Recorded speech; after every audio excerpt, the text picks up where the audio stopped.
salam sejahtera untuk kita semua. Yang terhormat Bapak Ibu Dewan Juri, yang saya hormati Bapak Ibu Guru Pemendamping, serta teman-teman yang saya banggakan. Perkenalkan, saya Siti Rasatijana akan menceritakan sebuah cerita rakyat yang berjudul Batu Menangis. Pasti penasaran bukan? Begini ceritanya. Pada zaman dahulu kala, hiduplah seorang ibu dengan anak perempuannya yang bernama Darmi. Ayah Darmi meninggal saat Darmi masih kecil. Dahulu mereka hidup berkecukupan. Namun setelah ayah Darmi meninggal, ibu Darmi harus bekerja di ladang demi hidup mereka. Karena setiap hari bekerja di ladang, kulit ibu Darmi kian gelap dan berat tubuhnya juga membusuk. Namun, apa yang dilakukan Darmi? Darmi tidak mau membantu ibunya. Kerjanya setiap hari hanya berdandan. Dia juga enggan keluar rumah karena takut kulitnya hitam seperti ibunya. Suatu hari, ibu Darmi hendak bekerja di ladang.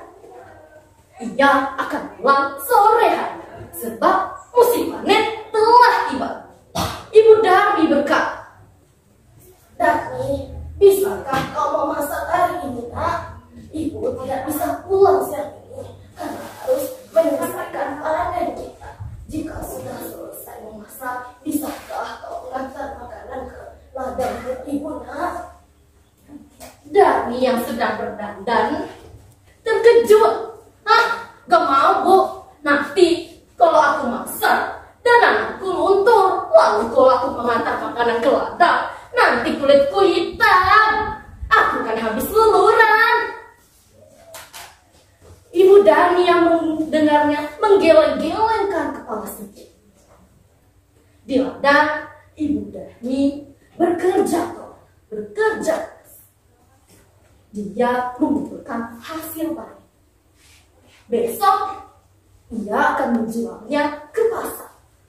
Dia tidak mempedulikan perutnya yang lapar. Saatlah dia meminum air yang ia bawa. Ia berdoa dalam hati, "Ya Tuhan, tolong kami, ubahlah anakku, lepaskan dia dari sifat dosa." Setelah pulang dari ladang, ibu Darmi pulang ke rumah. Betapa terkejutnya, di sana tidak ada makanan yang bisa dimakan. Darmi sama sekali tidak memasak. Darmi yang melihat ibunya pulang malah marah. "Ih, ibu ini kemana aja sih? Aku kan lapar, seharian gak makan, masa gak ada makanan di rumah?" "Darmi, ibu kan sudah menyuruhmu untuk memasak." "Aku gak mau, Bu." Darmi menjawab. Darmi meninggalkan ibunya yang kelaparan dan juga lelah. Keesokan harinya, ibu Darmi hendak pergi ke pasar untuk menjual hasil panennya. Dia membutuhkan Darmi untuk membawa hasil panen. Ibu Darmi berkata, "Darmi, ikutlah ibu. Ibu membutuhkanmu untuk membawa hasil panen kita." "Aku nggak mau, Bu. Apalagi nanti kulitku kotor, apalagi kan pasar becek. Aduh, aku nggak bisa membayangkan kulitku yang bersih kita kotor." Akhirnya ibu Darmi pergi sendiri ke pasar untuk menjual hasil panennya. Sepulang dari pasar, ibu Darmi membawa uang. Tidak terlalu banyak, hanya cukup untuk membeli benih dan makan beberapa. Ibu Darmi yang melihat ibu Darmi menghitung uang, segera mendekat. "Bu, tolong belikan petaku dong, petaku habis." "Iya, Darmi, ibu akan belikan besok. Tetapi kau harus ikut ibu ke pasar, kata ibu takut salah beli."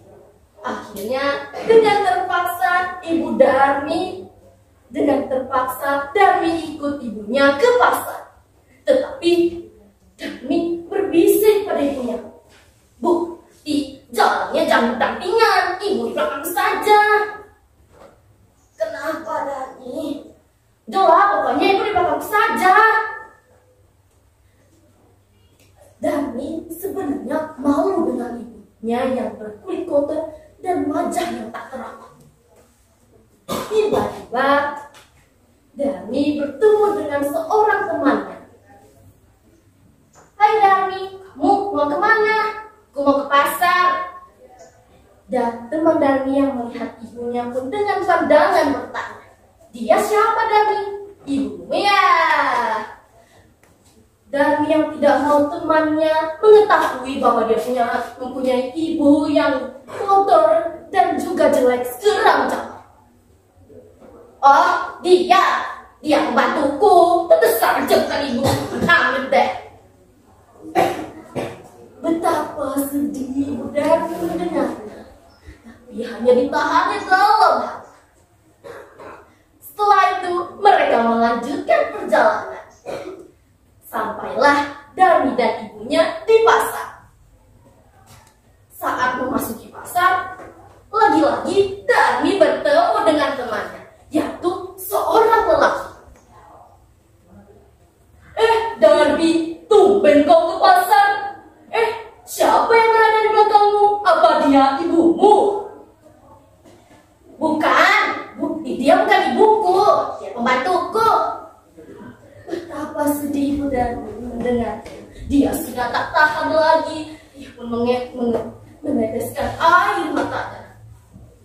Begitu tega dan mengakui dirinya sebagai pembantu, maka ia pun berdoa dalam hati. Ya Tuhan, hamba sudah tak tahan lagi dengan sikap pada hamba. Sekiranya Tuhan menghukumnya agar dia jerah.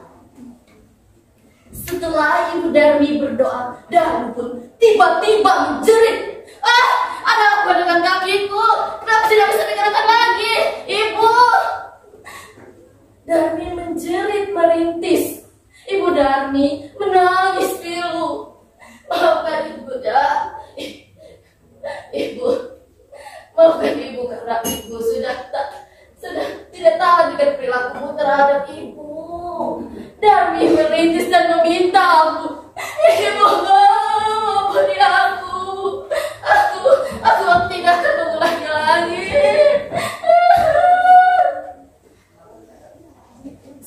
Darmi pun seutuhnya menjadi batu. Dia harus menanggung hukumannya karena telah durhaka terhadap ibunya. Setelah itu, batu itu disingkirkan ke tebing-tebing. Setelah itu, batu itu dikenal sebagai legenda batu menangis.